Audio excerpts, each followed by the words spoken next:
Buenos días, tardes o noches. Yo soy Héctor Alegría y en esta oportunidad para la tarea académica número 3 les voy a hablar brevemente del parámetro llamado producto ganancia ancho de banda, también conocido por sus siglas en inglés GBP o GBW. Bueno, pasaremos rápidamente a dar una definición sobre este parámetro, luego algunos ejemplos en datasheet y finalmente un ejemplo de aplicación para que se entienda la importancia en la práctica del conocimiento de este parámetro. Para la definición, algo que engloba bastante rápido y breve el concepto de este parámetro fue dado por el doctor Srinivasan, que dice: el parámetro que caracteriza la dependencia de la frecuencia de la ganancia de un op-amp es el producto finito de ganancia ancho de banda.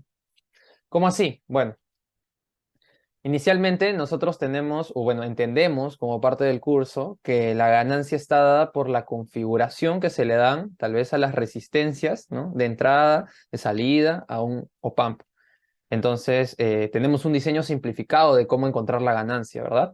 Sin embargo, esto no es tan real en la práctica, ¿no? Conocemos que la ganancia es limitada, un op-amp no puede darnos ganancia infinita, no podemos ponerle a la resistencia 2 50 millones, a la resistencia 1 un ohmio y obtener una ganancia de 50 millones.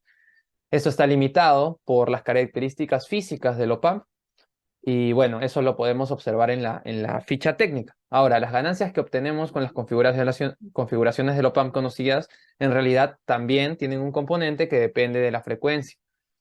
No actúa la ganancia igual para todas las frecuencias.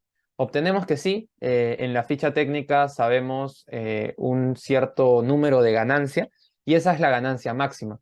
La ganancia máxima en la mayoría de op-amps se obtiene en frecuencias bajas. Sin embargo, para las frecuencias altas, el comportamiento de la ganancia va decayendo.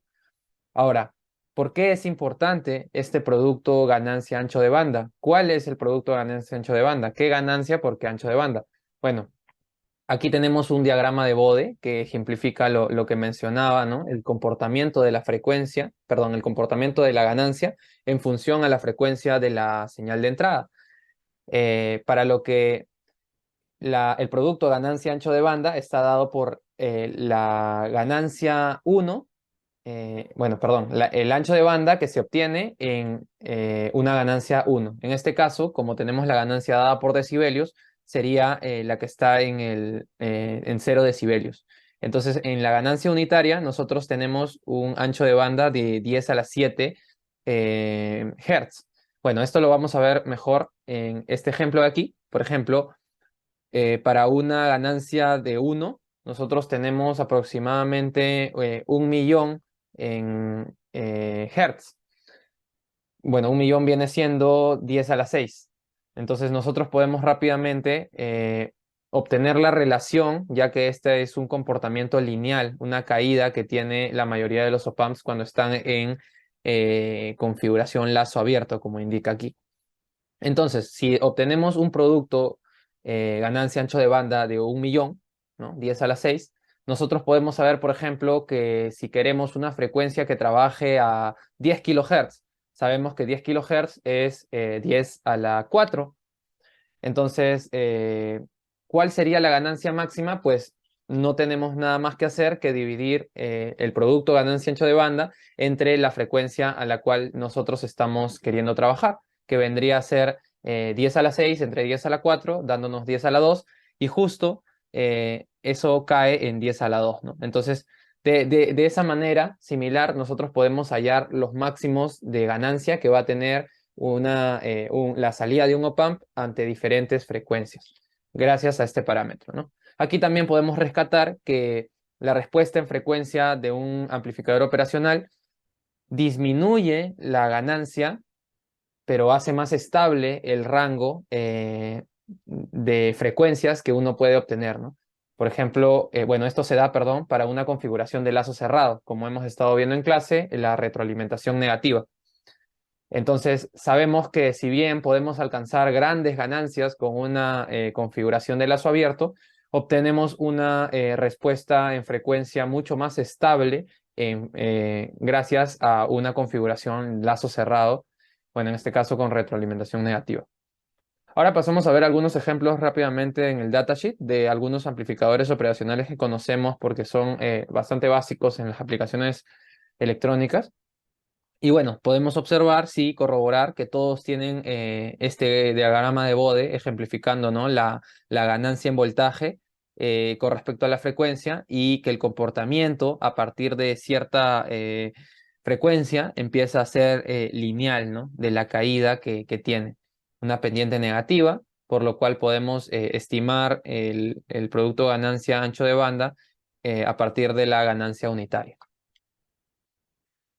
Bueno, también se sabe que el producto ganancia ancho de banda varía, pero solo varía con el voltaje supply que se obtenga en un circuito dado, ¿no? Tampoco es que varíe demasiado, pero de alguna u otra manera sí es a considerar en el momento de realizar un diseño electrónico, ¿no? Ahora también tenemos que los amplificadores operacionales bueno, pueden compensarse de manera tanto externa como interna.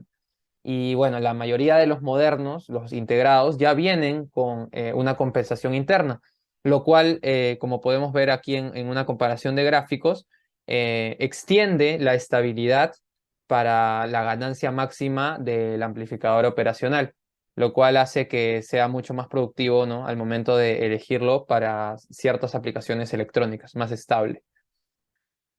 Bueno, por último tenemos un ejemplo de aplicación, ¿no? Entonces, ¿para qué nos sirve conocer este parámetro del OPAMP? Pues sencillo, para los diseñadores electrónicos sirve para seleccionar un amplificador operacional específico para una aplicación en particular que se le quiera dar uso. Por ejemplo, si es que vamos a realizar un circuito de filtración, tenemos que considerar la señal a qué frecuencias va a trabajar. No es lo mismo amplificar para una radio que tiene frecuencias audibles menores a 20 kHz, que como hemos visto en los datasheets, la mayoría de los op-amps son estables en frecuencias bajas, a diseñar un circuito de filtración analógica para, por ejemplo, un equipo de ultrasonografía, ¿no? De ecografías, debido a que estas frecuencias son muy altas, suelen ser mucho más arriba de los 20 kHz, por lo cual tendremos que considerar si es que el OPAMP cumple con poder amplificar a las ganancias deseadas a ciertas frecuencias, ¿no? Es de considerar la frecuencia de trabajo de la señal de entrada. Por último, aquí están las referencias y fuentes que he usado, y bueno, muchas gracias.